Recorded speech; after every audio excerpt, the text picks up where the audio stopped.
Welcome to Your Music Saved Us, where two friends blast ourselves into the past to relive and recontextualize the alternative Christian music we grew up listening to in the 1990s. My name is Clifton. I'm the man you hear.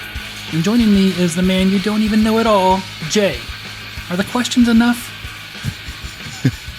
That's good, Clifton. Yeah, thanks. I'm happy to be here today.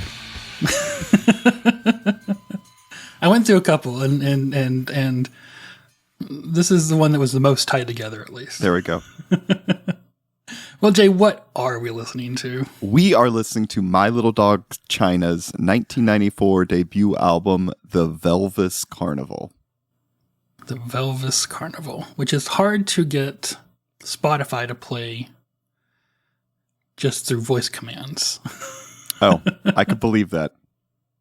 Yes. I tried to listen to it a few times while driving, and it played anything but this. So, yeah. Well, Jay, I just mentioned it's on Spotify, so easy to find? No.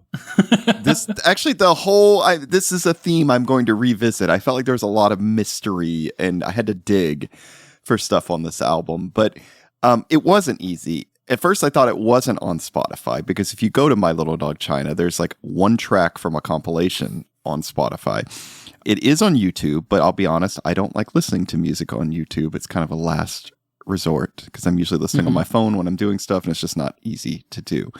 But to clarify, and Clifton's right, it is on Spotify, but it's listed under the artist Soundtracks for Wasted Youth, which is Kevin Clay, the singer and guitarist of this band. And essentially, it's everything he's ever done. Their demo for this band is actually on there too. But you have to look under Soundtracks for Wasted Youth, and then you will see the Velvis Carnival on there. So I'm going to say it one more time. If you'd like to listen to this on Spotify, go to Soundtracks for Wasted Youth. I found that on like a listicle somewhere buried on the internet. Like, that was not even easy to find. So hopefully we're going to make this easier for people to find and listen to. Good. Well, Jay, I assume this was not played in your youth group. Oh, no. Yeah. I would be surprised if this was played in any youth group. Yes, definitely. Even the hip ones. Well, are we? I don't even know the answer to this. Are we getting preached at? I said no, but now that you're asking it, maybe, but not in the typical sense. Yeah. Or about typical topics, let's say. Definitely. Yes. Not typical 90s Christian alternative topics, no. Yeah, I mean, a little bit of me going through this was like, how did this slip through? Yes. We'll get to that more, but I was scratching my head a lot on this one. Yeah, all the bands that you heard controversy about getting pulled off of shelves, and like, did just no one know about this one? Yeah, you know? It's just sitting there fine, but okay. Well, Jay, before we get too deep into this, let's take a moment here to remind everyone to visit patreon.com/YMSU to contribute and get extended episodes. I have a list here of our current patrons, Jay. We have Jeremy Sayer, Mixolydian Man, Aaron Quillen, Robbie Reagan, Charles Murphy, Julie Ross, Brian P., The Ghost of Larry Nichols, and Gravity Head Zero.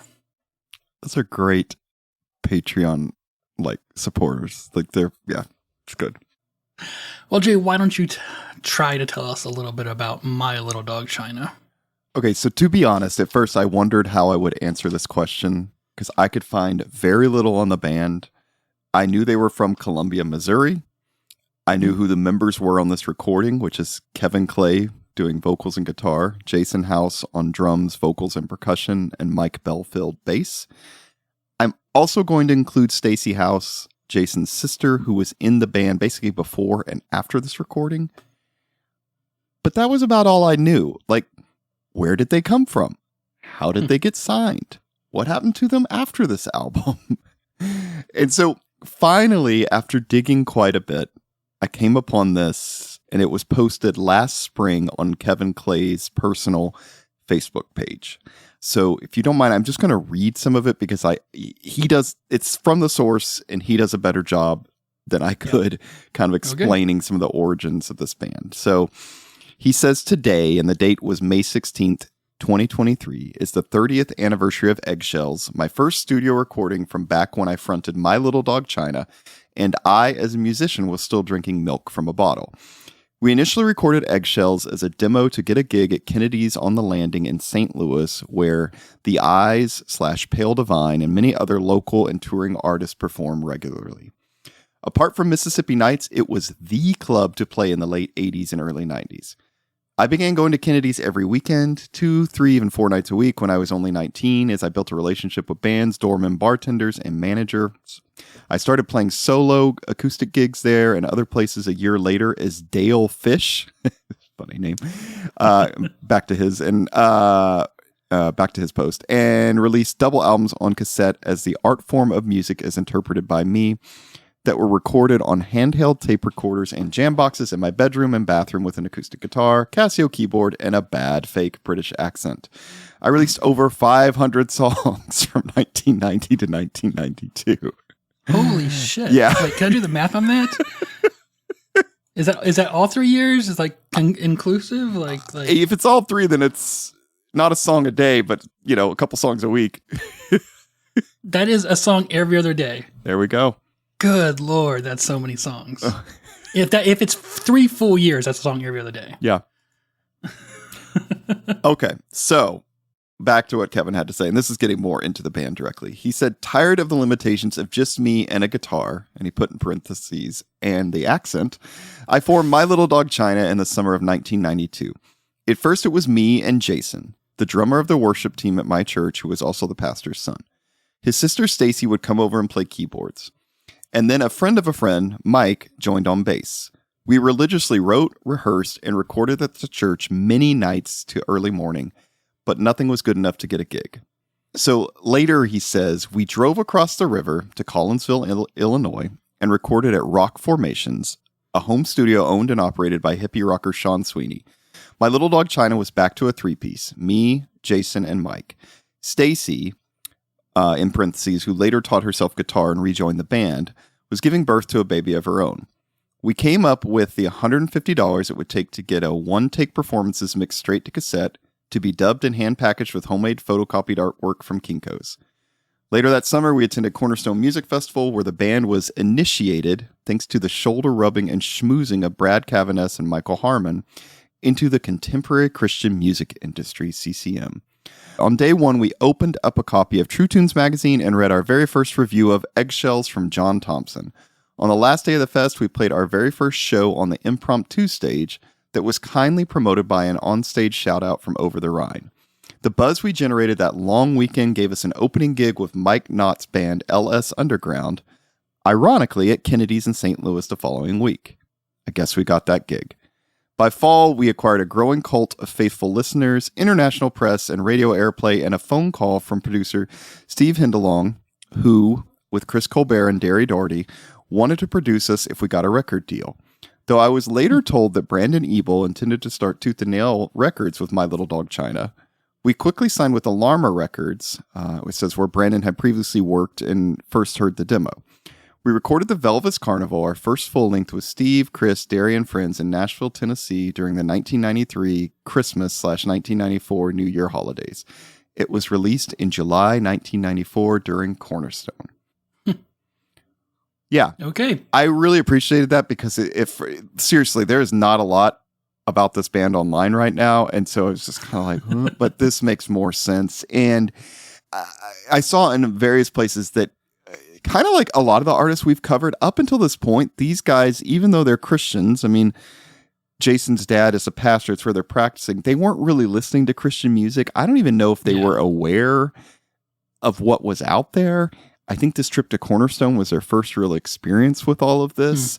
And so just kind of got like swept up in it. And the way it seems to me is almost like the Christian industry at Cornerstone was like, oh man, what is this? This is good. And they just kind of like jumped for it, and, multiple labels and things wanted to sign them. And now suddenly this band is part of the Christian music industry, whether they wanted to be or not. Well, they didn't have to sign, I guess. True. But I mean, granted, if you're a band and you just got started and now a label wants to put out your album, I mean, Fair. Yes. Fair. Any clue where the name comes from? No, it was never mentioned in anything I saw. I like it. I mean, it's very 90s alternative rock. I mean, I think, yes. The cover of the album is just, even with the font, it's just very much like that. But it's nice. It works. Okay. How did you find this, Jay? I wish I remember. I think, Clifton, this was one of those that I was in the Christian bookstore, and I don't think it was 94. It probably was a year later. Mm-hmm. And it was sitting there, and you could just tell, right, by the name, the cover, that if you like alternative type music, you're probably at least going to want to give this a try. Like, it was clear this was not Newsboys, Audio Adrenaline, like whatever else was on the shelf. You see this, it's like, what is that? So I think that's how I got it. Yeah. Because I saw this album at the bookstore. I knew it existed. I just never picked it up for some reason. Like I think in my head, for some reason, it was just like in this realm of, even though I never listened to it, okay, Jay? Okay. It was in this realm of too banal or too bland or something. I don't know why.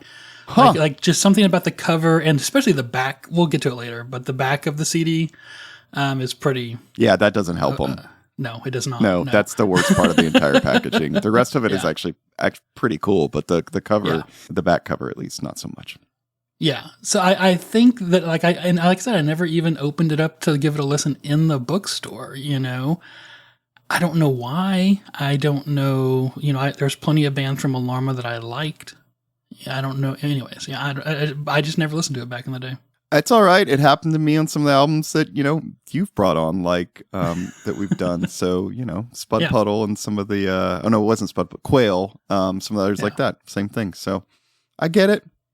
So was it, did it play a big part in your life? Did you listen to it a lot? Do you have any memories from it? Not a ton. I remember the song Eggshells. And I remembered Icon Land, which are probably the kind of the two straight ahead poppiest songs on there. Yeah. I also remember the artwork and being like, I don't get this. This is weird. Kind of the inside the CD the artwork, inside the liner notes, the booklet. I love it too now, but at the time it's like a 14 maybe 15-year-old kid being like, yeah. And also, again, sheltered growing up in this Christian scene, seeing this and being like, just, and kind of shrugging and that's it. So, but I think because this band really didn't do much after this, they basically disappeared. By the time I was which would have been 95 when I'm really starting to come into this alternative scene, they're maybe broken up by then, or if not doing a lot. And so I think I would have paid more attention had they come out with another album after this or toured more or whatever, but it just seemed like they put this out and then went bye-bye. So yeah. Well, all right. So what did you expect as we got back into this to re-listen to it again? Honestly, I had no idea. This is one of the few albums that I have definitely not listened to at all since the late 90s. I thought I don't know. I wasn't sure. I was like, I think I'll probably like it, but maybe it's more dated sounding than I thought. Sometimes we go back to these albums and we re-listen. I'm like, I still like it. This is very of the time. And, so yeah, short version. I didn't know. Okay. Shall we jump into it then? Yeah, let's do it. All right. Let's start with track 1, Listen. So I will say, before going, this song is also on their first demo, and it starts with just really fuzzy guitar. I'm not a guitar player, so I don't know how to describe it, but really distorted, fuzzy guitar. And then this kind of like chick boom on the drums. Second guitar comes in with his bore distortion. And you've also got this kind of one long drawn out note like in the background.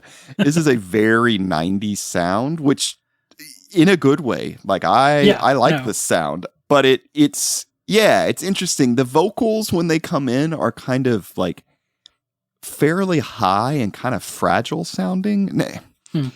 Not like when I say fragile sounding, usually I think like Conor Oberst or something, Bright Eyes. It's not not exactly like that, but they're not like real deep, strong voice. It's just a little bit of a higher thing going on. Maybe not like, maybe a little bit like Smashing Pumpkins or something.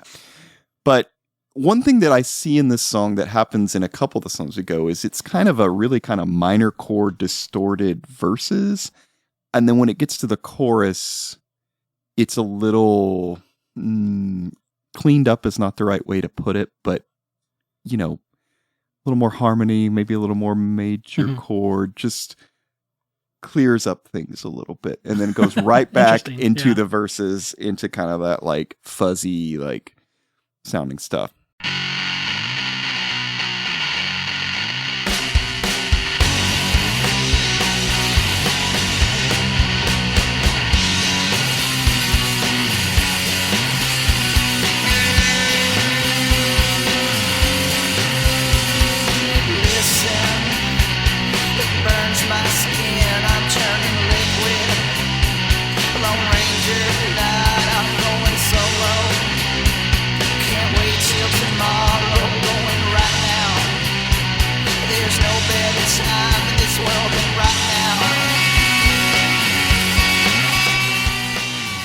And the vocals have that kind of early 90s indie rock southern twang to them for some reason, you know, like everyone was doing that. Yeah, which might be real just because they're from Missouri, but like, I know what you mean. Yeah. And it has, did you hear that guitar a couple times? It reminded me of Starflyer, although that's probably not the influence, because this is like, Starflyer's, I guess, I don't even think Starflyer's first album would have been out yet when they recorded this. No. So it's, but it's got that a couple points throughout it, which I think actually really adds to it, because honestly, some of the music just sounds a little bit like Nirvana or something, like early 90s. This is probably the most grunge song, you know. Overall, this reminds me a lot of Smashing Pumpkins, but it's definitely coming out of that same field of music that inspired both, like shoegaze went in one direction and grunge went in another direction, you know. So that you know, that late 80s, early 90s kind of messy, fuzzy indie rock kind of stuff. Yeah. When I first heard this song, you know, the very first time re-listening to it, I was like, oh, this is kind of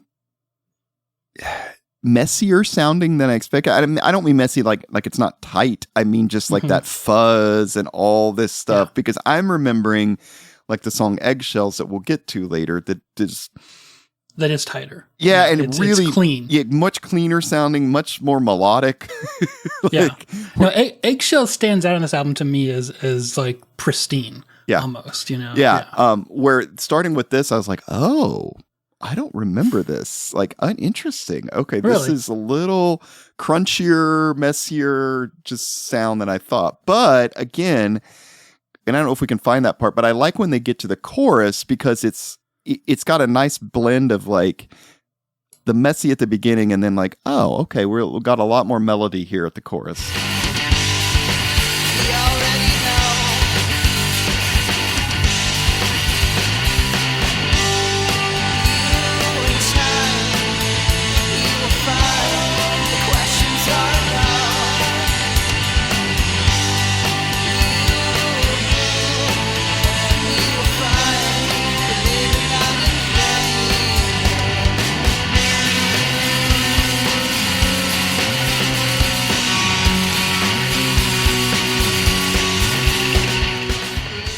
Yeah, so pretty melodic chorus, even some background vocals. And then back into that, you know, the that Yeah, kind with of the sound. drony So kind of thing over it, yeah. yeah, so once I got to the chorus, I was like, okay, I see what they're doing here. All right, I like this. This is all right. Yeah. So My first experience with this was obviously preparing for this since I didn't pick it up back in the day, and I was my overall journey through this album is kind of going back and forth on it. But at first here, I'm like, okay, I'm enjoying this. Like you said, it is of its day, right? Mm-hmm. But it doesn't feel poorly aged to me. Yeah, I agree. It feels like it's still a very welcome part of the '90s rock, not something that's annoying me. Yeah.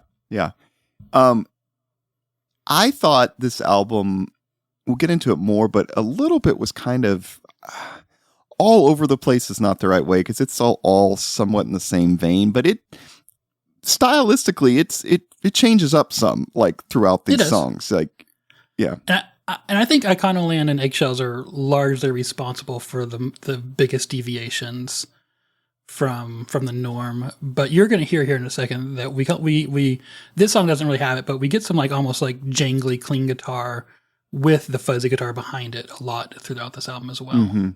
Yeah. I don't know if there's too much else to say about this song. I just I hate to do this albums and not include the first song usually, and it's not bad. Again, it's an older song for them. It was one on their demo. And I don't know, anything else we should say about this with the music? I don't think so. I like I said, I enjoyed it. It was a good introduction to the album, I think. Although it probably is, like I said, the grungiest song on the album, so it's not an exact idea of what you're going to get on this album, but it's a strong opener. Okay, fair. I will say lyrics on this, they're sort of in the liner notes, sort of not. The liner notes, Kevin Clay kind of like for each page, which is actually pretty cool. He kind of drew out the lyrics, like words, but also symbols, and not all the lyrics for every song is in there, just portions of lyrics for songs done in an artsy way. So Clifton, in his wonderful program that he uses for this, was somehow able to pull out lyrics, and we think they're probably mostly correct. I went through them several times, and I had to make a few corrections, but overall I think it did great. It agreed with the liner notes, where the liner notes provided something, and it provided a lot more that sounded right on for everything else. Yeah. And just before we start talking about the lyrics overall in this album, I'm going to say, to be honest, most of the songs I got to the end and I still thought, I don't really exactly know what he's talking about. Maybe I'll read this. This is at the very beginning of the booklet, and it says, and it's really cool. It's kind of a, like those, like when you take somebody hostage and you send the note with the like cut out letters. It's got that across the top and the bottom, and it says, "It's the machine that turns blood to green." And then I'll read what he wrote. Inside it says, "The machine of the music industry, media, and church creates false images to sell their product and or message to people who accept this distorted reality of false ideals and standards as truth.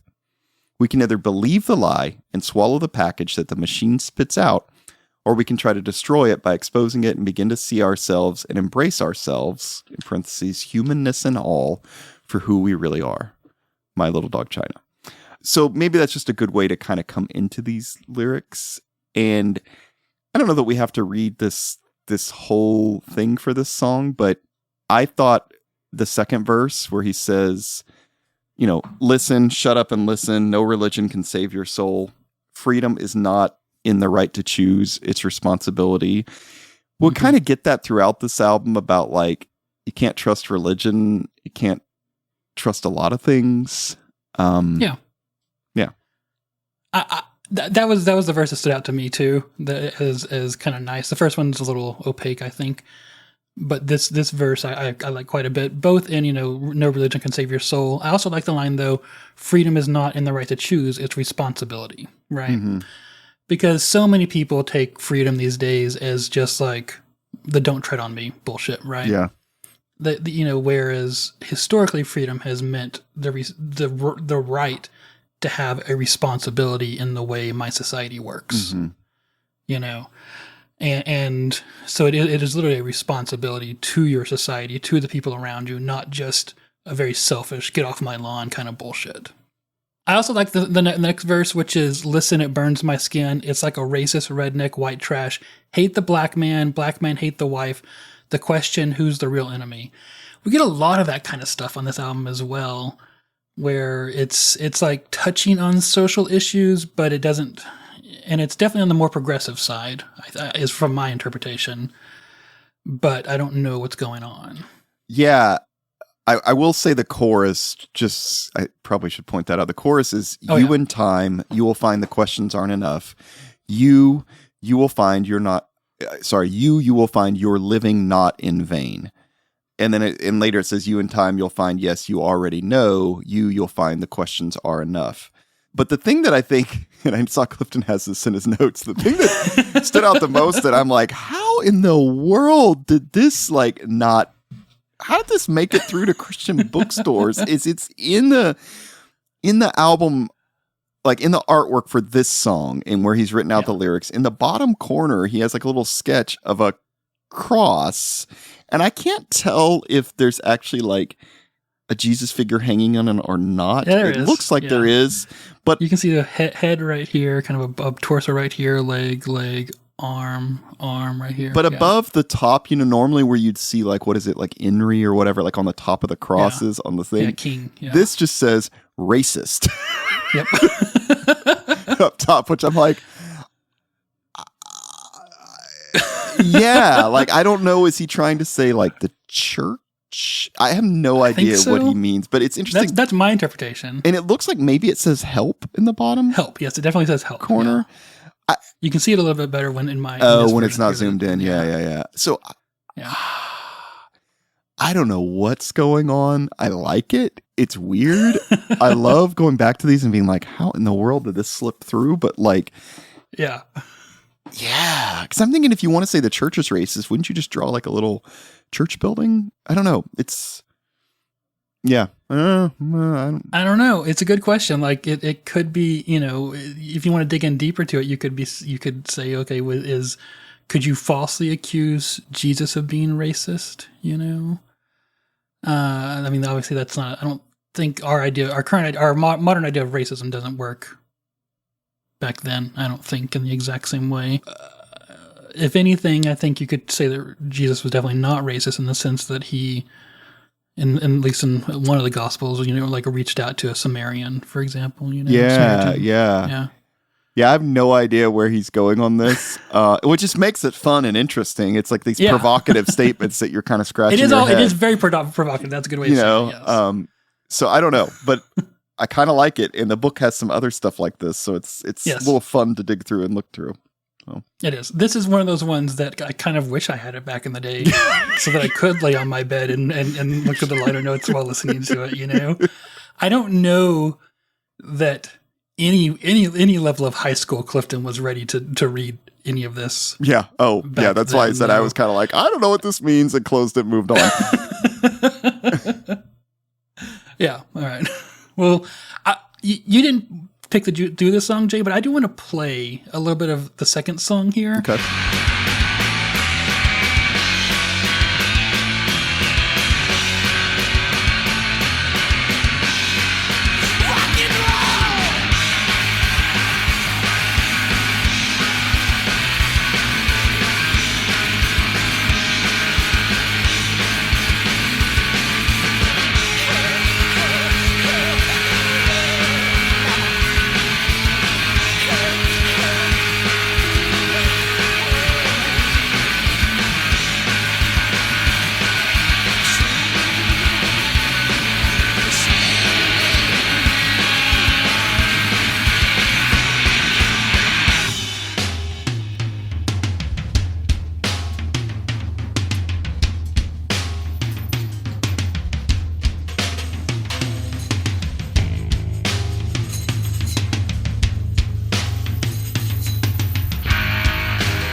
And this is where the album kind of won me over here in the second song. There's something charmingly amateurish about this, Jay. Mm-hmm. Which is not like, I'm not like, for some reason I felt a real connection and understanding of what he was doing with his songwriting, which is maybe a bad thing because I'm a bad songwriter, but like I could like see where he was going with a lot of this stuff, and like but it was a very good thing, you know, like it was very charming. It was very nice in a unpolished, just raw kind of way. Does that make sense? Mm-hmm. Yeah. It's some ways this is kind of clear it's a first album because you have stuff like that. You're going to hear these other songs we keep talking about that are much more straight ahead kind of pop. Like it's kind of little, that's what I mean when I say it's a little all over the place. But yeah, it's kind of fun. They're trying a bunch of different stuff on here. They are. So, yes. Yeah. And we're going to play another song in a minute. There are parts like this where it's like almost an instrumental album for a little bit. Like they're pretty long sections where it's just instrumental in places. So, which is fun because I'm feeling really hard coming off of Jeff Moore last episode where we complained when the songs were too long. And these songs are as long or longer, but they're interesting, you know, because even when they're just doing kind of droney stuff, it's still more interesting than whatever was. I don't know why. Yeah. But can I just side note real quick? I was thinking about this all week. Like it's also because I listened to the Rumors Are True episode with Chris Colbert recently, which is worth checking out or not. But this is the same crew producing this that produced Prayer Chains Mercury that we just covered. Right, yeah, I meant to mention that. There's a strong connection. And it's same ones that did Luxury is Amazing and Thank You, that did Joe Christmas Upstairs Overlooking, that did the first Morella's Forest. Like, and there's kind of I don't know. There's a through line there somewhere. You can kind of get it. And they do a good job. Like this is fun. Like, I don't know how many of these ideas were theirs, but it's Steve Hindalong and Chris Colbert. Like, I like it. Good combo. I think those guys they're good at capturing the rawness of just good live music. Yeah. Probably. They're not going to make I'm sure they could, but you don't go to them, at least I wouldn't, to make a polished, you know, right, U2 album or something like that. Yeah, no, that's not their thing. Yeah. Right, yeah. Yeah. All right, well, let's move on to the third track, Puppets and Fools. So, like song one, this kind of starts out with just this distorted guitar playing this kind of certain rhythm, then bass and drums come in, and this is a loud bass on this one.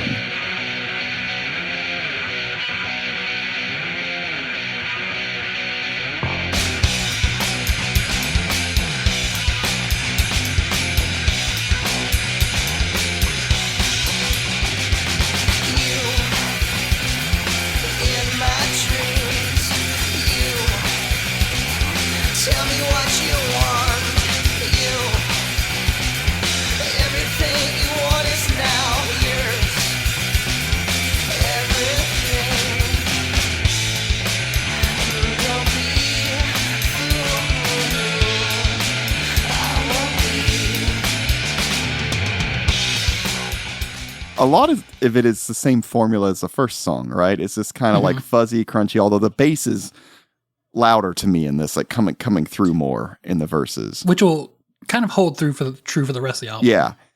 But then you get to that chorus and it's like, oh, it's a little cleaner sounding, a little more melodic, kind of fun, and then it's back to that. One thing I thought was fun on this song is really at about, I'm curious Clifton's take on this, but really about in a minute and a half, we kind of shift into the bridge and we don't really ever leave it for the rest of the song. You go about a minute and a half, kind of like verse, chorus, bridge, boom, that's it. my notes on this song for just my timestamps are verse 1, chorus, verse 2, chorus, stop, then slower, then instruments, bridge vocals, fast again, guitar fuzzy riff, change again, one long chord, black or white or gray, instrumental, just bass. Yeah. So I don't know. Maybe you could play. There's a lot of other parts towards the end you could play, but maybe like at around 2:35. I love when this distorted guitar comes back in. I think it sounds really, really nice right here.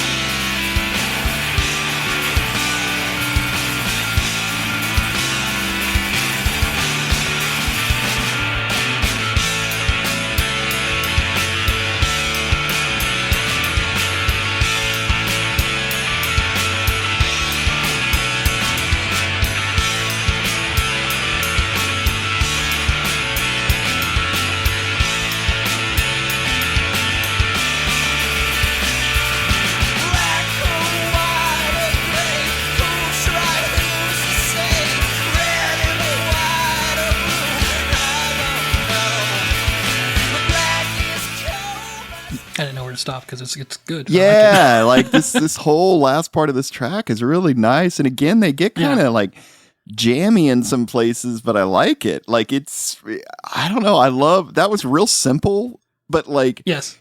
Just that, but it's kind of that same way that Joe Christmas writes those really simple guitar riffs that are just you can listen to over and over and over again. They just get that just right type of fuzz kind of distortion that just sounds really nice, and I'm into it. That very nice that was more of a 90s distortion kind of the Boss DS1 kind of thing. I just have a soft spot in my heart for a fizzy distortion. You know? Yeah, me too. Like I really, and I think in some ways I think that never became like super mainstream. Like, which is, and I think that's maybe why we still like it, because it wasn't like you didn't hear that fuzzy like on the radio. Yeah, and so maybe that's why to me I'm like, give me more. And what I love about it is that it's kind of like so fuzzy, it's almost like jangle pop, you know? It kind of reminds me like Black Tambourines. Did you ever listen to Black Tambourines? Okay, they're like they're kind of an offshoot of early twee that got really messy, really loud, really fuzzy type stuff that I really like. And that kind of reminded me of them right there. Yeah. Lyrics on this song, not a clue. I don't know. I'll just read out a few parts. The second verse, he says, "You take my hand, I can save your soul. You know everything is mine to give. Hey, no puppet pulls his strings." I mean, the chorus is, "Don't be a fool, I won't be. Don't be a fool, it's for you."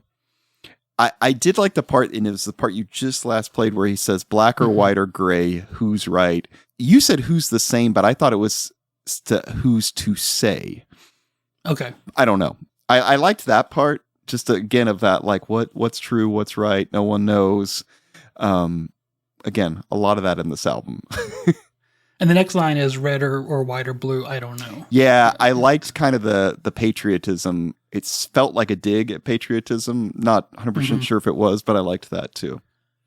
I think it's more a dig at like nationalism, the nationalist kind of patriotism, where it's like, we're the only good ones. Yeah, you know? yeah.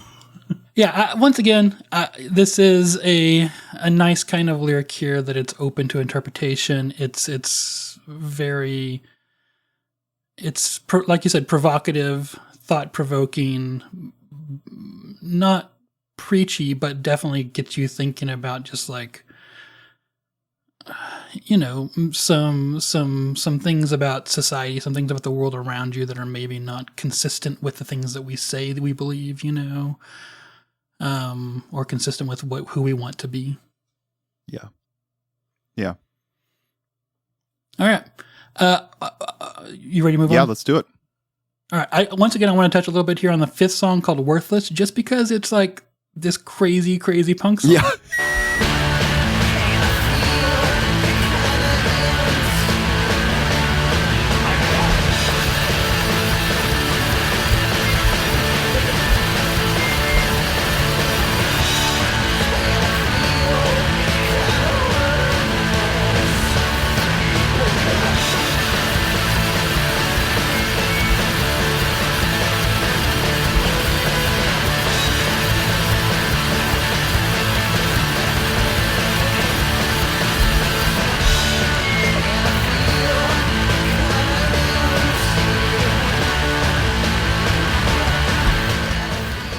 once again, I like those kind of, like you said, kind of thin, fragile vocals, the high pitch. It almost sounds like it's coming through like a busted PA system, that's buried in the background. Yeah. The mix on that one is different, right? It reminds me a little bit of like Mr. Flood by Joe Christmas or something, that it's mixed differently. The vocals are pulled way back. Mm-hmm. But yeah, it's kind of fun. It's stuck in the, I guess song 5 is as good a place to put it in as any. It's kind of you get to it and you're like, what's going on here? But you wouldn't want to start the album with it. So maybe it works. And it's still at that part of the album where I'm kind of back and forth on it. Like, this is what is going on here. Because the song before that, let me just play a little bit of the song before that, because it's this weird, almost like, I would say it's an experimental idea. Like, it's either going to rub you the really wrong way or you're going to enjoy.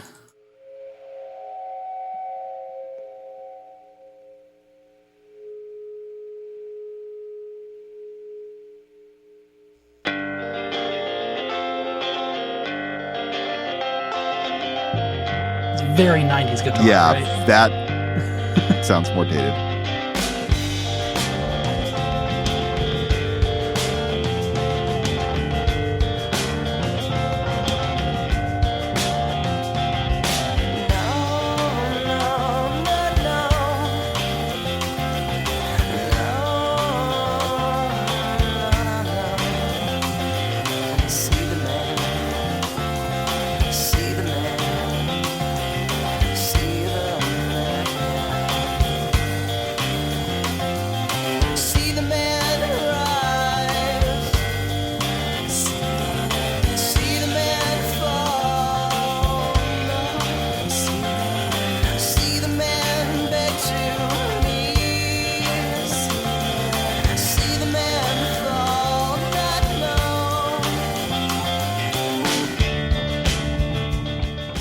And the whole song is just that kind of jangly guitar and see the man do different things and then see the man fall. And you think they're going to hit a chorus. Nope. But there's not really one on that song. Yeah. Nope. It's just all that. And I don't know. I kind of liked it. That's once again where I felt like it just had this charming amateurishness that I understood where he was coming from and what he was trying to do. And maybe he didn't nail it. Maybe he didn't get there. But like I can see it, Yeah. Yeah. All right, let's move on to the 6th track here, Entanglement, parentheses, The Web. Which I think might be the longest song on the album. This is almost an instrumental track. It starts with a count off, 1, 2, 3, and then this like weird bass line with more counting in the background. And it's not till about 20 seconds later that the drum and guitar come in. And there's these like weird, creepy vocals on this. This is just a different. I know we keep saying that on every song, like this one's different, but see what I mean? Like this one is definitely like different. Maybe we could just play the beginning of it, and then there's a couple other parts I want to highlight.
Yeah, right? Weird.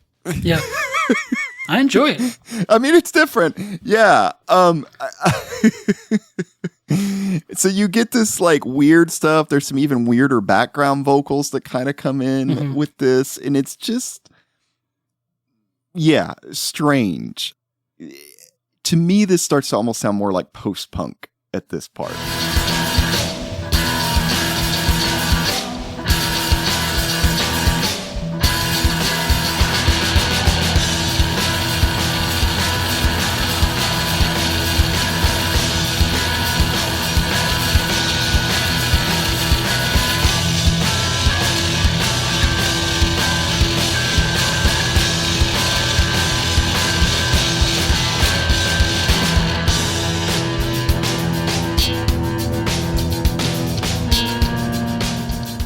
Yeah, like Yeah, my notes, I called that same seventh chord segment. like I felt like I was maybe listening to Jawbox or something for a minute. Like it's very much. That's kind of the first time we've heard them doing that on this album. So I don't know if there's any other parts of this you want to point out. I have a reason for picking the song, and I'm going to explain in a second. But any other? I kind of like where it fades out and comes back again, like a minute. Yeah, me too. 4 minutes. Again, this is 4 minutes. You think the song's over, and it's got 2 more minutes after that.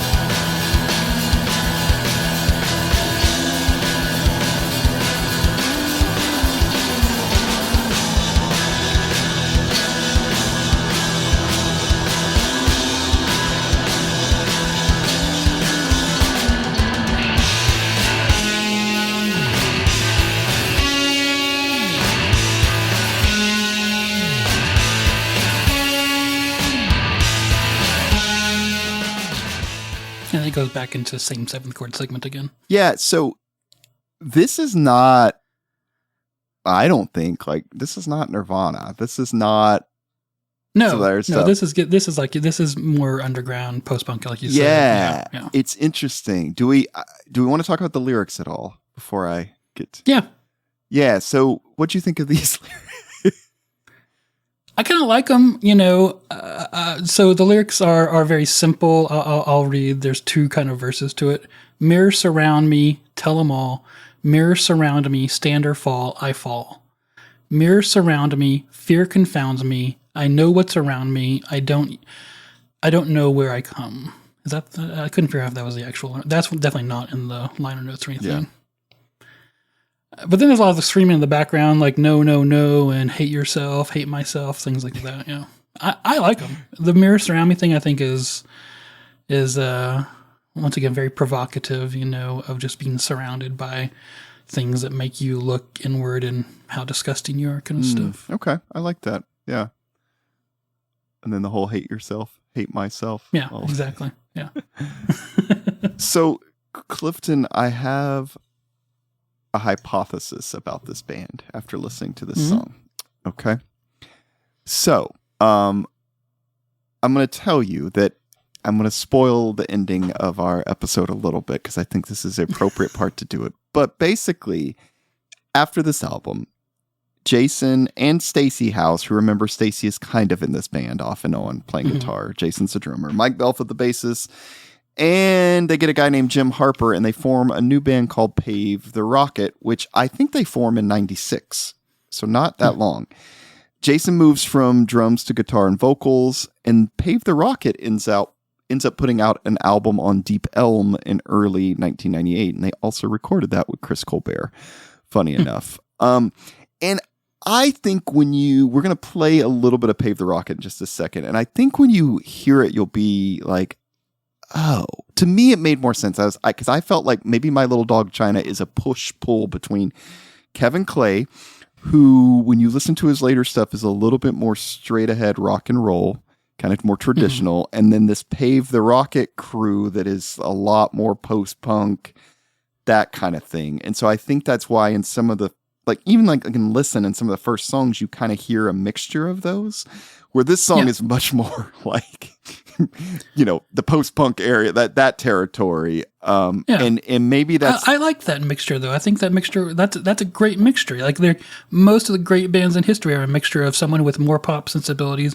and someone with more experimental sensibilities, Like the Velvet Underground has Cage, who's doing the more experimental stuff, and it has, what's his name? I can't think of right now, doing the poppier stuff, Yeah. The Beatles are kind of that way, where it kind of goes back and forth there, who's doing the popular stuff and who's doing the experimental stuff, But just great bands are made up of kind of a push-pull between two ideas of different ideas of what music should be. No, I agree. And I think that's what makes this really nice at parts.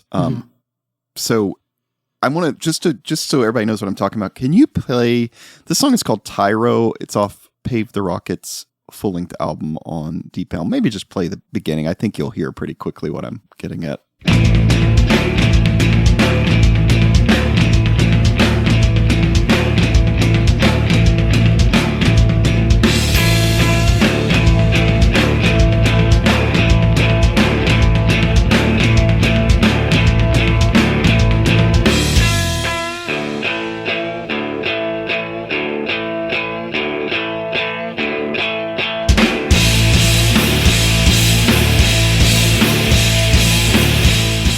I mean, similar, right?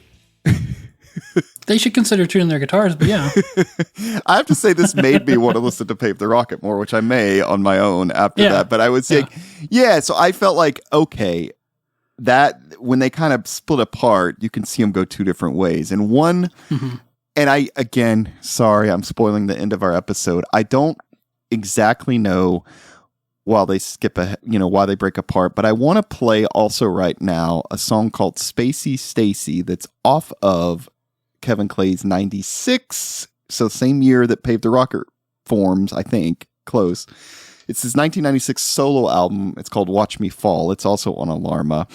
And that album, I'll just say, was produced by Mike Knott. And to me, it sounds almost like a Mike Knott album, especially his Aunt Betty's, like his revved up rock and roll phase. And this song is called Spacey Stacy. Stacy is spelled the same way. I'm about 99% sure this is about Stacy House. And maybe play the beginning, and then I'm going to have you skip to one part where he references Pave the Rocket in this song. She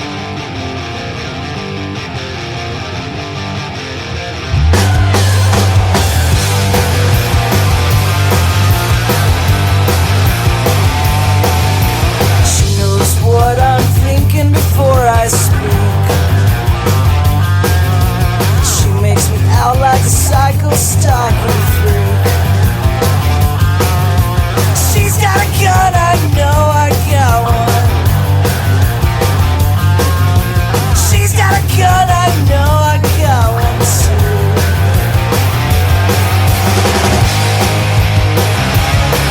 Stacy,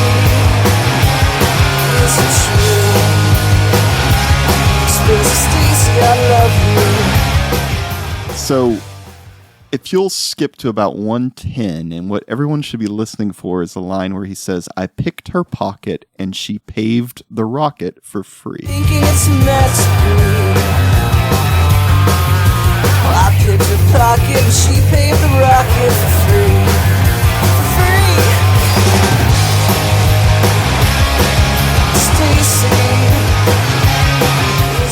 Stacy. Yeah, so but to me, My Little Dog China is like that mixed with that Pave the Rocket song a little bit. And you're right. I think it's a really nice blend. So, again, I'll speculate a little more at the end of the episode on what happened to the band after this recording, but that's my hypothesis, that is the blend of sounds coming to this, and it maybe just didn't hold for too long. Interesting. Okay. So, yeah. All right. Anyway, I digress. We should jump back to this album now. All right, let's move on to the next track, Icon Land. Yeah. To me already, this sounds a little different than most of the other songs. It's got kind of a more melodic sounding guitar at the beginning, and it's still distorted, but it's not as rough sounding. And it's just got a little more melody built through it. I don't know. Maybe we should just start playing it.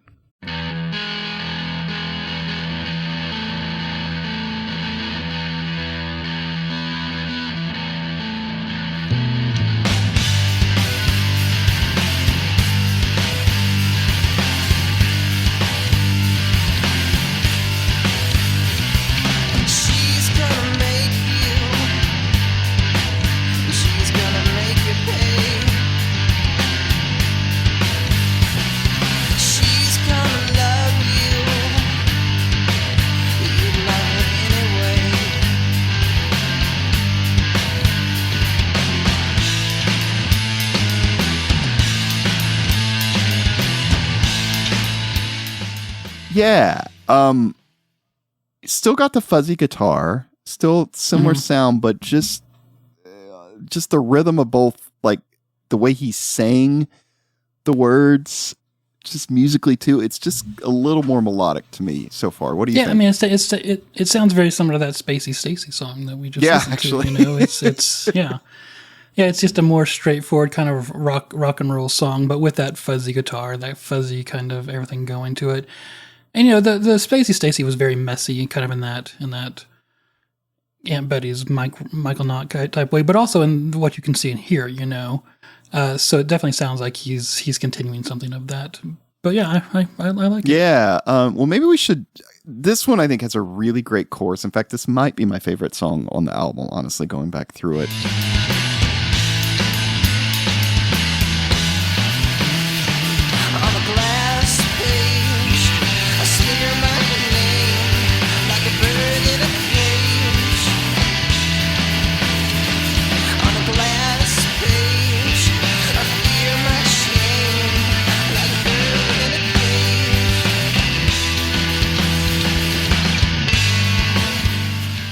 So I really like that chorus for a couple of reasons. One, I think it actually really suits his singing style. Like, I think if you had a much fuller voice, like on a glass, like it just would not. No, it just, the words like cage, just the images it elicits, like it works really well with his style of vocals. I also really like the guitar line that's kind of under the vocals there, like when he says a glass cage and it's like, like if you did not have that, I don't think it would be as strong of a chorus. So they did a really good job of just kind of bringing that all together right there. I agree. And this is kind of one of the things that I love about indie rock in general is that, you know, most you know, radio type stuff is very skillful and proficient. And most of what I like about indie rock is when bands take their weaknesses and turn them into strengths, right? And that's something we're seeing here, like you said, with the vocals, right? He's taken these kind of these vocals that would probably not be welcome on radio because they are kind of a little bit weaker, and he's turning it into an instrument that is telling its own story. Yeah. It just, to me, this song feels like almost everything kind of comes together really well for the band right here. Just a perfect point. I want to keep playing from there because this next verse is really do it.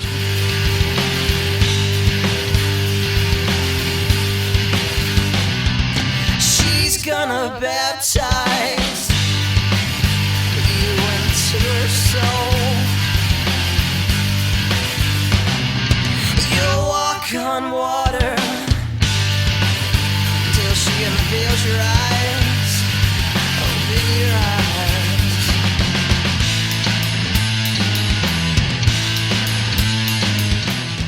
Yeah. So those lyrics were, she's going to baptize you into her soul. Uh-huh. You'll walk on water till she unveils your eyes. Open your eyes. Yeah, I'll be honest. This kind of does it for me in a lot of ways because it had that start stop right there, which I liked when he says that. Yeah. It's using religious imagery, but not in the normal way, right? Like, right, yeah, yes. you're like, oh, baptize, and then you're, wait a minute. Yeah. So I like that too a lot. Yeah, this is a fun song. This is probably the highlight of the album for me.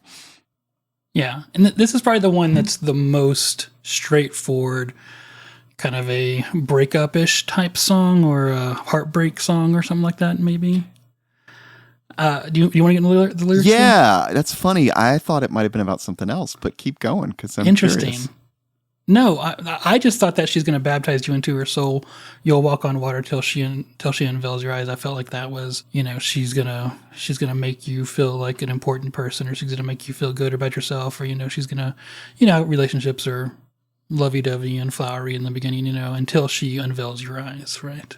Yeah, I thought about like the bigger thing of this album, the Velvis Carnival, and like the music industry. This made me think of like Nashville music industry and like icon land, like just various icons and stuff that, you know, get worshipped that maybe shouldn't. And like she's gonna baptize you into her soul. You'll walk on water till she unveils your eyes. Open your eye, like wake up to what's happening. I don't know. That's the thing about this album. It's so mysterious. Yeah, and it goes along with that opening, it's the machine, right, that churns blood to green. That from the beginning, yeah. Like one of the earlier verses says, she's going to sell you so she can save. She's going to buy you, make you her slave. Yeah. I don't know though. It could mean it's interesting. I'm enjoying the song. Me too. Also, Icon Land is the name, Jay, of their management company. Oh, that's cool. Okay, interesting. Good find, Clifton. Yeah. Michael Harmon at Icon Land Artist Management. Yeah, interesting. Yeah. Yeah, but I think your interpretation is probably the correct one here. It probably is about the music industry. Which is interesting that they're already seeing this on like their first album. Like they're already writing about it. I mean, I guess they've all been around the music industry for a while, but yeah, it is the first album for this band. Yes. Yeah. Well, all right, let's move on to that poppy song, track 9, Eggshells. This is also the name of their first demo, the thing that kind of got them buzz, and then playing at Cornerstone and stuff got them signed. So, was the song on it? Yeah, and this was the name of the actual tape was Eggshells. Okay. So this is one of their older songs. But I said in my notes, if Icon Land sounded more melodic and less post-punk, then this definitely does. This is like, this is kind of like, whoa, where's this? This is a very different song. This is the one I remembered most from this band. So that's why when I put on the album and heard Listen, I was like, wait, what? Yeah, because this definitely leans more into like REM type territory. Yeah. This is, I mean, you even hear acoustic guitar in this. This kind of sounds like a different band. Maybe we should just play the beginning.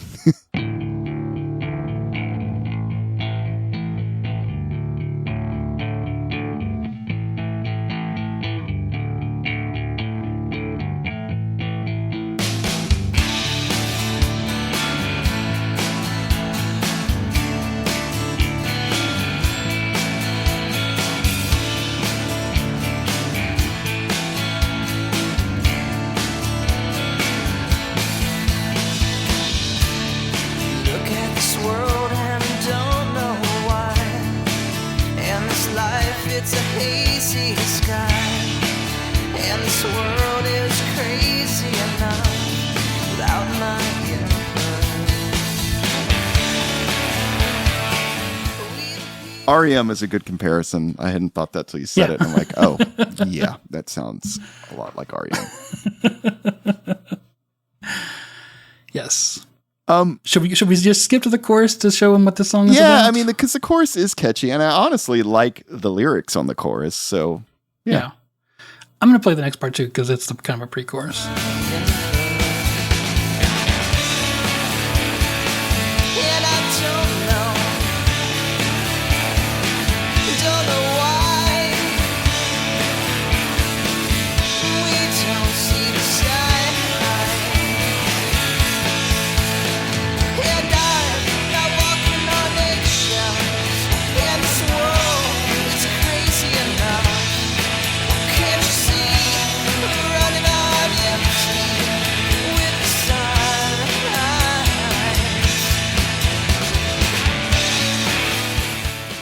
I really love that really fuzzy guitar.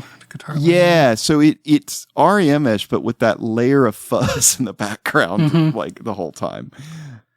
Yeah, REM would have kept that clean. Yeah, yeah, it's nice. I like it. Maybe we play the very end of the song, like around 4 minutes. I kind of just like how this closes out.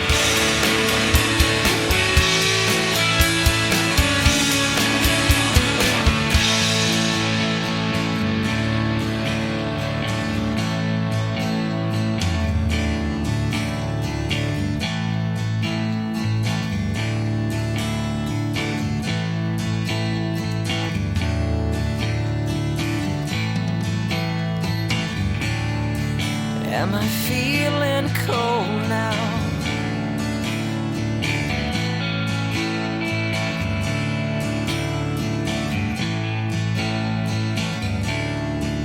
Am I feeling kind of afraid to see my myself, to find myself in you.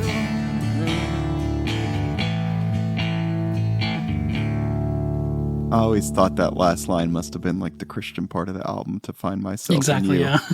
yeah. I mean, for a very 90s sounding song, that is an incredibly 90s sounding end. Yeah. Like, that is just like every like folky kind of folky alternative band in the 90s had a song that ended exactly like that, I think. And you wonder, again, based on my hypothesis earlier, you wonder if, like, as the band went on, they were like, God damn it, do we have to play Eggshells anymore? Like, because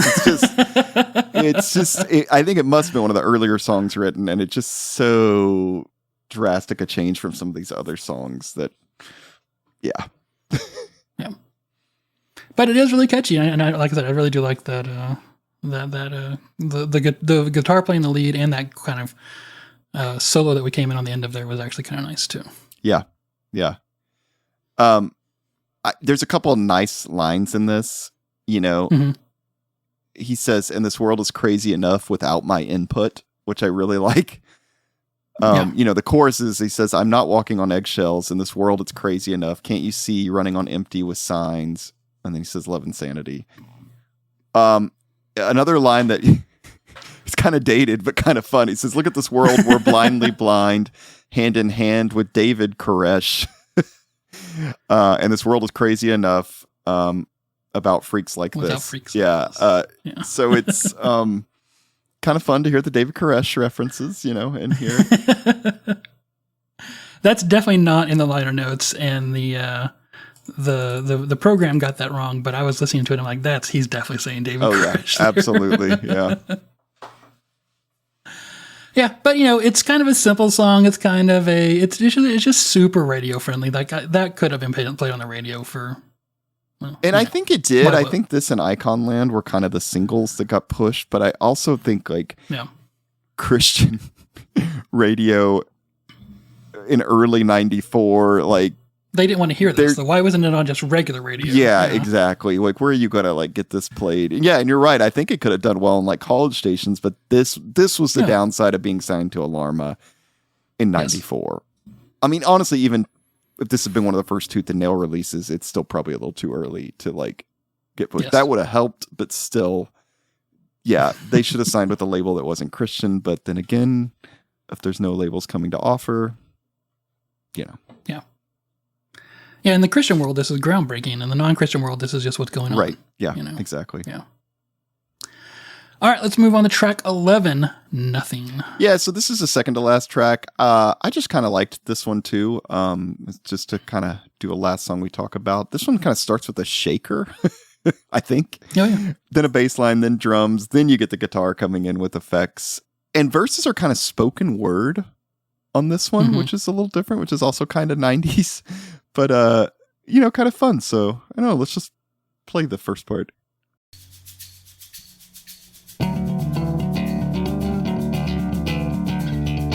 So this is another one of those bass lines. I want to pause it here because we haven't been talking about the bass, and the bass is very interesting. It starts a lot of songs in the second half of this album, and it's almost always doing this kind of, if it's not chords, it's at least two kind of strumming two strings at the same time, having these little riffs, and it's really nice. And let me start the song over so everyone can hear it again though.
Yeah.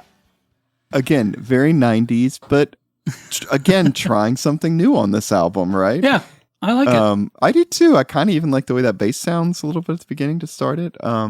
It's not bad. Yeah. So, I don't know, maybe let's play a little bit of the chorus and then we can kind of play some of the closing out parts of the song. Flesh on the mind, flesh on the mind. Nothing is real. Nothing is real. And there's always something. Secrets I can't tell. Take a walk in my shoes.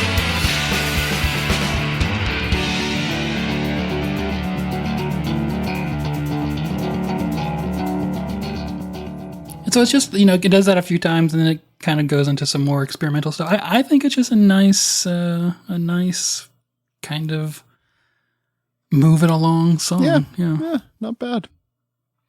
I like it. The end of the song is really interesting. Yeah. That's another thing about this album is they do they'll go different directions, and the end of songs can get kind of fun. So Secrets I can't tell.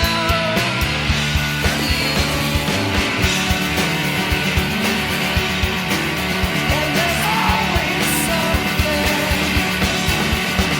It's nothing at all. Secrets I can't tell. Flash on the mind, flash on the mind. Take a walk in my shoes. So nothing is real, nothing is real. There's always something. Tell yourself no. And there's always something. Secrets I can't tell. See yourself, brace yourself. Destroy yourself. Leave the light.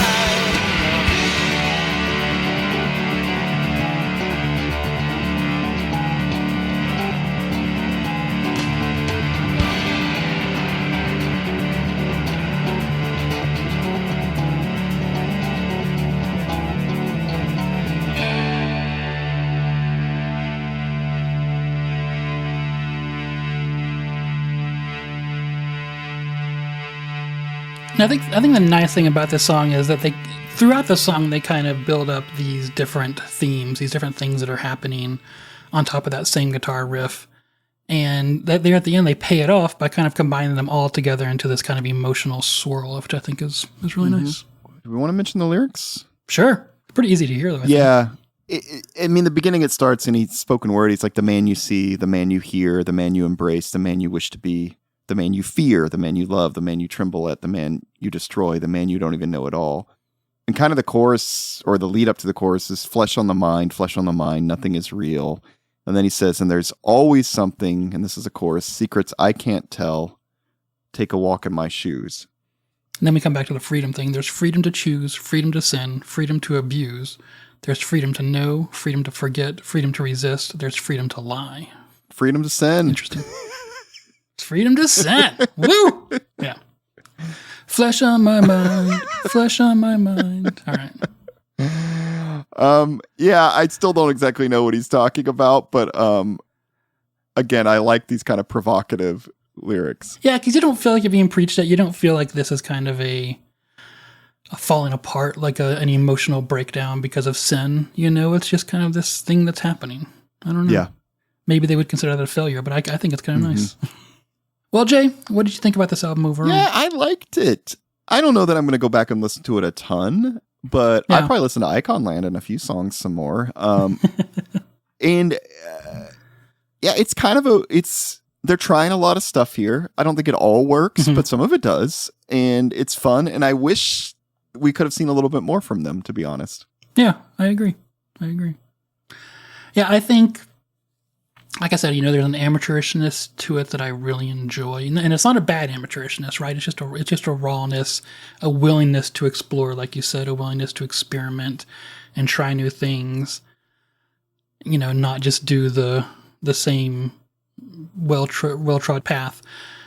Although I think it stays on a path, but it's at least willing to stretch that path out a little bit. And I honestly wish that I had listened to this back in the day. As someone who was into punk and ska, I don't know that I would have been ready to hear this exactly for the most part as a high schooler. But then again, I liked other things. I liked, Quell and some other emo-ish type things, so I don't know. But I wish I had heard it back in the day, and I wish there was some more. I almost wish there was more nostalgia to it for me so that I could go back and listen to it more. But it's kind of like, well, there's just not room for this in my life kind of thing. Yeah. Yeah. Fair. Yeah, it was fun. I enjoyed it. It kind of made me delve into more of the Kevin Clay stuff later, which I wouldn't mind doing his solo album at some point on the show. So maybe we will. But yeah, it was fun. Cool. Well, we've talked a little bit about the album art, Jay, but let's talk about it some more. So the cover is just a white cover with, in the middle of it is a very small, like if the cover is 5 inches wide, it's just barely over an inch wide, $100 bill looking thing with obviously Elvis in the middle, but it's even on the real thing. Like I'm going to zoom in here, but even on the real thing, that's about the same. You can't tell 'cause it's Clifton, so I small. just noticed. Cool. When you zoomed in, it says, so it's $100 bill. And with the face though, now it's Elvis instead of who's on the $100, whoever's on the $100 bill. I don't have too many of those, so I don't know. But on the, the top says United States of America, but on the bottom it says Feed the Machine. Yeah. That's which I hadn't even interesting. noticed till you zoomed in. Super cool. Yeah. And then of course, in like a typewriter type font above that, it says My Little Dog China, period. But again, you saw this at the Christian bookstore. You knew this was something like alternative. There's no question. You definitely knew it was alternative. I just didn't know if it was boring alternative or good alternative, right? Because there's a difference. Okay, sure. Hey, especially in the Christian world, there's a Okay, difference. I'm with you. Like, was this going to be edgy or was it just going to be smoothed over Christian alternative? Yeah, okay. know, all the edges sanded off kind of thing. Right.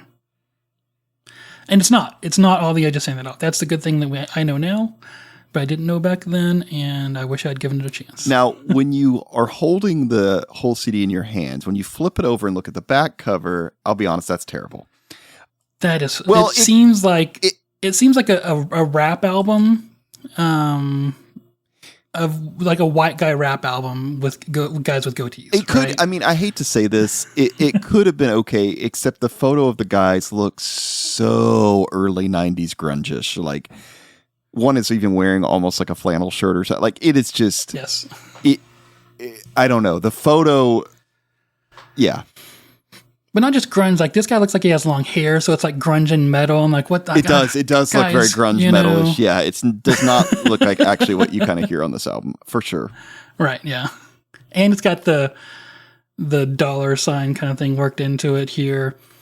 These two hands are kind of weird. They look like scans of buttons, don't they? Yeah, I don't know what's going on there. Yeah. Yeah.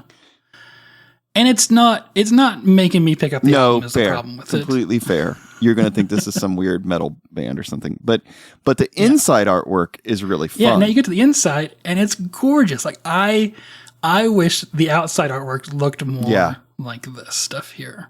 Because then I probably would have picked it up. Yeah, it's got all kinds of, like, he basically did a page for each song, and it's part of the lyrics. Usually not all of it, and there's usually some weird stuff mixed in. Yeah, and it's less like a parlay. It's more like a distillation of the lyrics into a graphic to help you understand the lyrics, not so much to read them. Right? Yeah, fair.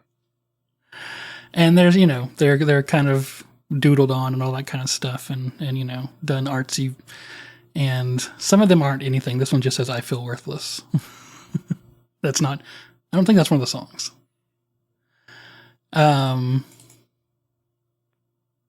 Was that Generation X, maybe? Generation X, yeah, okay. Yeah. But it's gorgeous. I love it. Like it's she's gonna make you pay, sell you, buy you, slave. And this one actually does have a picture of a guy wearing a hat, maybe, and a girl with a heart. Oh yeah, okay. That Good, she's yeah. maybe throwing. I don't know. Yeah. I don't know what this is. This little squiggly line right here is. But anyways, It's it's interesting. I wish, like I said, I wish that the outside had been done more like this. I probably would have picked it up, and I enjoy it. I would have loved to have sat and read this on my bed while listening to the album. Did you as a teenager? Did you notice the background of that one you've got up right now? It says minister faces sentencing for assaults on 2 boys and stuff. It's like, whoa, they're really pointing that stuff out. Like, I tried to read some of this, and it was rough. Yeah. Yeah. County Circuit Court. Someone was convicted Friday, and it's blanked out. County Circuit Court of 27 of 29 counts of something charges involving 2 boys who were something at the time of the assault, 3 something members. I don't know. It's yeah. I am pretty surprised that like this was on Christian bookstore shelves everywhere and no one like. Yes. I mean, I think about like that Roadside Monument album, 8 Hours Away from Being a Man, had that song Sperm Ridden Burden on it. Mm-hmm. And I think they had to abbreviate it on the back instead of spelling it out. And it still would get pulled sometimes. And I'm looking at this going like, okay. I think it just flew entirely under the radar. Yeah. So the album also does have, the things are kind of interesting, but the album does have some other people on it. Steve Hindalong does some stuff on it, as well as Karen Colbert, piano smashing. But no, I think the insides part of the album are good. I wish I had seen that and not the back cover. The parts that were shown to me. Even the front cover to me is like, it's on the line of, is this going to be good or not? You know, like it's getting my attention, but it's not making me pay money for it. Yeah. That's just me. Okay. All right, Jay. Well, where are these guys now? All right. Get comfortable. So from the Christian Music News Group, way back in the day on December 6th, 1995, this is a post from a guy named Joshua Umib, I don't know. And the title of the post is My Little Dog China Jesus Sex. And he says, has anyone out there heard about what these guys and gal are up to? I know they're from the St. Louis area. Supposedly they've got a new album coming out on some REX sub-label, or at least it was supposed to be out this fall. And I haven't heard anything lately. I saw them play at Cornerstone last summer, and it was by far one of the best concerts I saw there. Quite stunningly emotionally raw and intense. I was quite happily surprised. I remember the singer slapping his arm and screaming things like, I just came down, I came just down, and I don't belong here, and Jesus sells like sex sells, give me some Jesus sex. While his face was so twisted and red, it looked like he was about to explode all over the ceiling. So yeah, so clearly they're still playing summer of 95. But I'm just going to assume this band broke up some point later in 95 or early 96. There is a video of what I assume to be like one of their later songs on YouTube. This is the only thing I can find of them performing live, and it's from St. Louis Public Radio in 1995, and the song is called Rape Kiss. And we'll put a link to it. I'll let you guys listen. I honestly don't think it's their best song, but I'm curious if you catch what I catch in the chorus, which seems to be what he says is, I love Satan more than God. Interesting. So, yeah. Interesting. And again, I'm speculating that there was some tension in the band and, things kind of went awry. Another reason I speculate this, and if you could play the song in a second, Clifton, he puts out another solo album in, I think, 2000 called Nash Vegas, but the S's again are dollar signs. This is Kevin Clay. And the first song on there is called Call Me Black. Yeah, just take a listen to this because he mentions a little bit of what happened to My Little Dog China.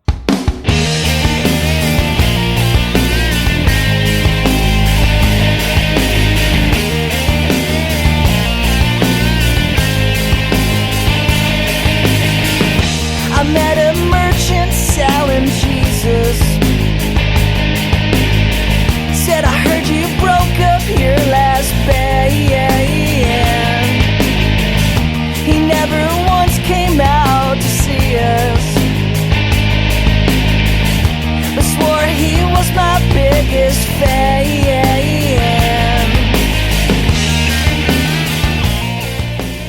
So you heard it there. He got accused of breaking up his last band. So I don't know what happened, but clearly there must have been a little bit of a schism because, basically the other members of the band all go on to form Pave the Rocket. And so I will tell you a little bit more about Pave the Rocket, and this is from a website called Rick's Music Archives. They signed with Deep Elm Records for one release and then parted with the label over various issues. They then released a 15-track follow-up DIY CD called 3 Different Recordings and disbanded after 5 years of touring and writing music. Jason House went on to lead an ambient down-tempo band called Ghost and Light, finding the trio sitting while playing, which later evolved into a 4-piece that erupted into a full-fledged, hard-hitting rock band. And Ghost and Light was active from 2005 to 2008.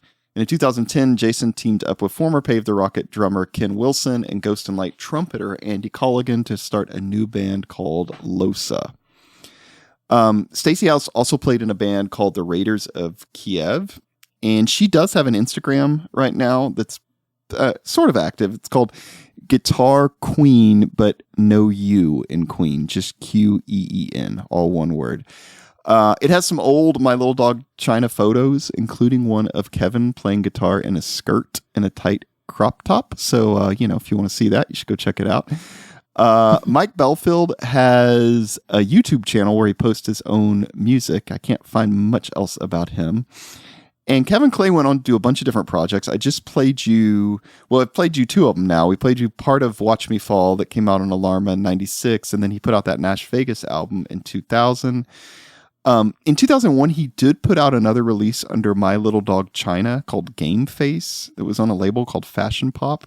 But Kevin was the only original member playing on that. He did have a guy or two from Curious Fools play with him on that album. And you can hear all of this, plus a bunch of other stuff he did kind of between then and almost now, again, on Spotify under Soundtracks for Wasted Youth. I think at some point Kevin converted to Catholicism because he began running this site called Monkrock, monkrock.com in 2003. And it ran for like almost 20 years. It's not up anymore. But it said on there at one point, because I was going back through an Internet Archive, he says, "We exist to make everyday life a monastic experience by helping you apply monk activities and principles to each day in secular life. You don't have to be a monk to live like one." And now he's still putting out music. He's got a new project called Orthodox Outcast, and it is on Bandcamp. All right. Well, thank you, Jay. All right, Jay, you got an award for this album? I do, Clifton. It is the Are the Questions Enough award. And I'll just leave you wondering what I mean, because I'm not sure. What the hell does that mean? Yeah, All I don't know either. Good, good. Moving on.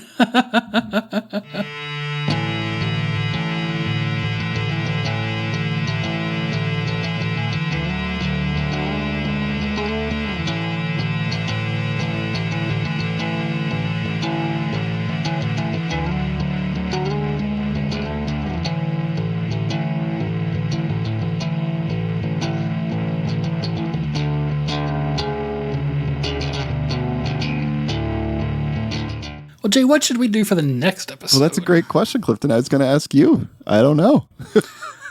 I kind of want to do Value Pack's second album, Jalapeno. Ooh, you going to skip the first one? For now. Okay. All right. This one had a bigger influence on my life. Okay, good. Please tell me this one's on Spotify. Oh, I hope so. Let's see. All right, I see the first album. Okay, good. It's on there. All right. Whew. Only 2 of them, though. Incognito is not on here. Okay. All right. So we'll be doing Jalapeno's 1997 album. You mean Value Pack? Value Pack's 1997 album Jalapeno. Perfect. Fun. Okay.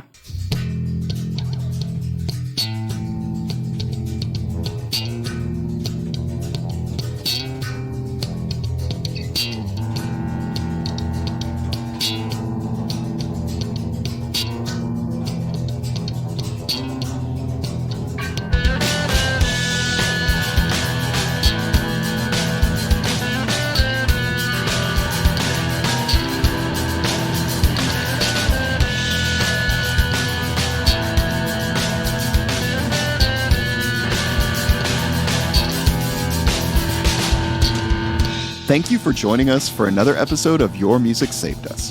If you enjoyed your time with us, please leave us a review or share this episode. Visit patreon.com/YMSU to contribute and get extended episodes. Visit our website, yourmusicsavedus.com, to find out all the ways to listen. We're on Instagram, YouTube, and Facebook. Join our Facebook group or follow us to keep up with the latest or interact with us.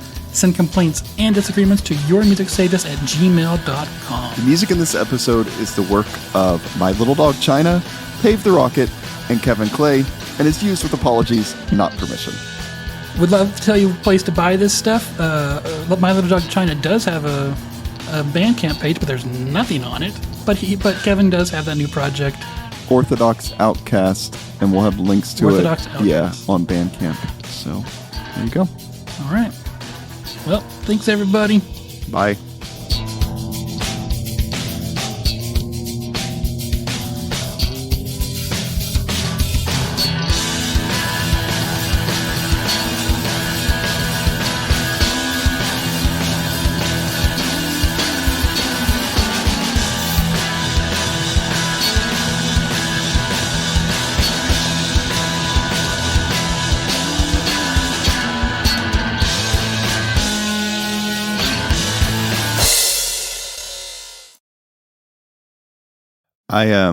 We started watching Poor Things last night.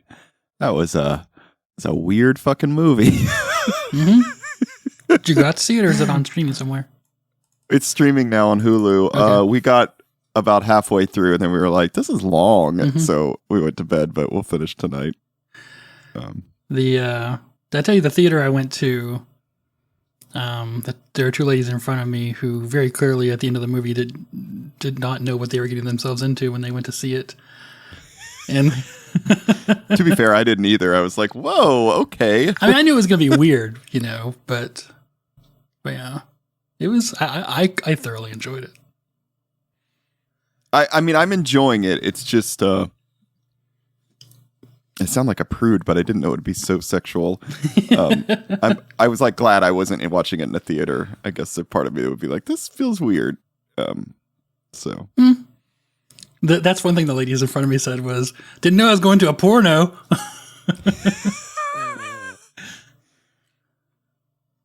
But it's not really like, at least so far, it's not actually like erotic or anything, because it's just so like bizarre.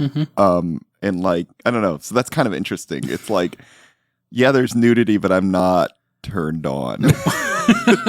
Like, anyway.